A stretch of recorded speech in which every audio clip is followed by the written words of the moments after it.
Alkitab Berita Baik, Matius bab 18.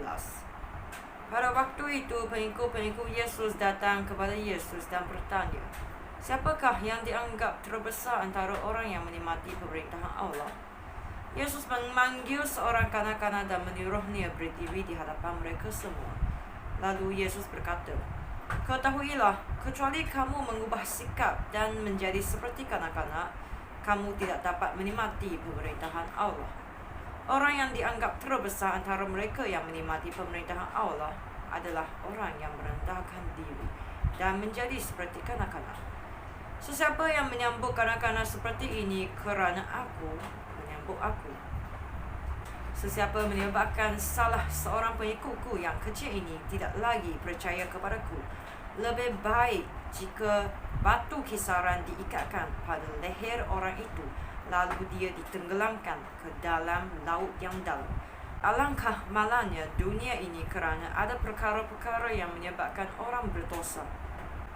Perkara-perkara seperti ini akan sentiasa berlaku, tetapi malanglah orang yang menyebabkannya. Jika tangan atau kakimu menyebabkan kamu berdosa, potonglah dan buanglah tangan atau kaki itu. Lebih baik kamu hidup dengan Allah tanpa sebelah tangan atau sebelah kaki, daripada kamu dibuang ke dalam api neraka dengan kedua-dua belah tangan atau kaki. Jika matamu menyebabkan kamu berdosa, cungkillah dan buanglah mata itu. Lebih baik kamu hidup dengan Allah tanpa sebelah mata, daripada kamu dibuang ke dalam api neraka dengan kedua-dua belah mata. Awas, jangan hina salah seorang pengikutku yang kecil ini. Ketahuilah, malaikat-malaikat mereka sentiasa di hadirat Bapaku di surga. Anak manusia datang untuk menyelamatkan orang yang sesat. Bagaimanakah pendapat kamu? Apakah yang akan dilakukan oleh seorang yang mempunyai 100 ekor domba jika seekor daripada kawanan domba itu sesat? Tentunya orang itu akan meninggalkan 99 ekor domba yang sedang meragut rumput di bukit, lalu pergi mencari domba yang sesat itu. Ketahuilah, apabila dia menjumpai domba itu, kegembiraannya atas domba yang seekor itu lebih besar daripada kegembiraannya atas 99 ekor domba lainnya yang tidak sesat. Demikian juga Bapa kamu yang di syurga tidak mahu salah seorang pengikutku yang kecil ini sesat. Jika saudaramu berdosa terhadapmu, pergilah kepadanya dan tunjukkan kesalahannya. Lakukan hal ini dengan diam-diam antara kamu berdua sahaja. Jika dia menurut kata-katamu, maka kamu berjaya mendapat kembali saudaramu. Tetapi jika tidak, bawalah seorang atau dua orang bersama-samamu. Berbuatlah demikian kerana di dalam Alkitab tertulis, tiap-tiap tuduhan harus dikuatkan oleh kesaksian 2 atau 3 orang saksi. Jika dia tidak mahu menerima nasihat mereka, beritahukan perkara itu kepada jemaah. Akhirnya, jika dia masih tidak mahu menerima nasihat jemaah, anggaplah dia sebagai orang yang tidak mengenal Allah atau sebagai pemungut cukai. Ketahuilah, apa yang kamu larang di dunia akan dilarang juga di syurga. Apa yang kamu izinkan di dunia akan diizinkan juga di syurga. Ketahuilah juga, setiap kali 2 orang antara kamu di dunia ini bersetuju berdoa bagi perkara apa sahaja, doa itu akan dikabulkan oleh Bapaku di syurga. Hal ini demikian kerana apabila 2 atau 3 orang berkumpul kerana aku pun di situ bersama-sama mereka.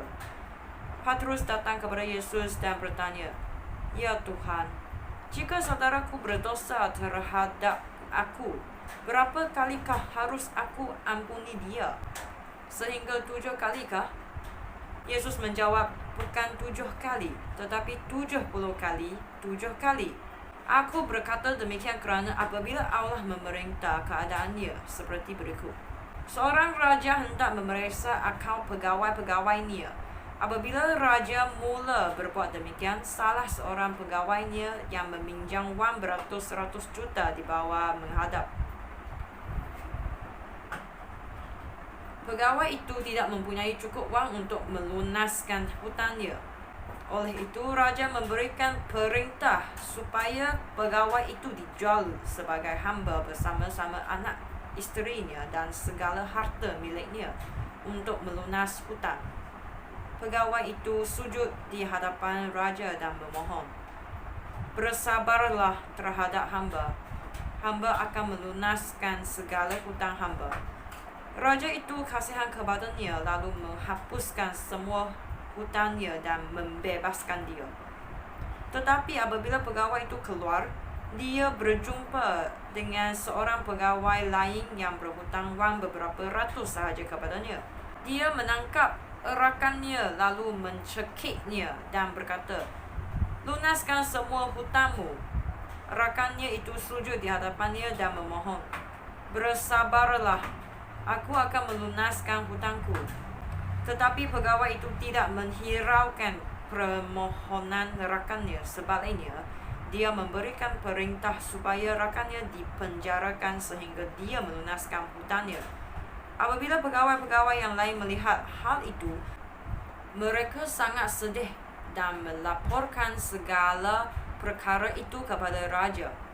Lalu raja memanggil pegawai yang jahat itu dan bertitah, "Hai hamba yang jahat, semua hutangmu sudah dihapuskan kerana kamu memohon supaya beta mengampunimu. Sepatutnya kamu mengasihani rakanmu sebagaimana beta sudah mengasihani kamu." Raja sangat murka. Lalu pegawai yang jahat itu dipenjarakan dan dihukum sehingga semua hutangnya dilunaskan. Yesus mengakhiri ceritanya dan berkata, "Demikianlah Bapa-Ku yang di syurga akan memperlakukan setiap orang daripada kamu, jika kamu tidak mengampuni saudaramu dengan ikhlas."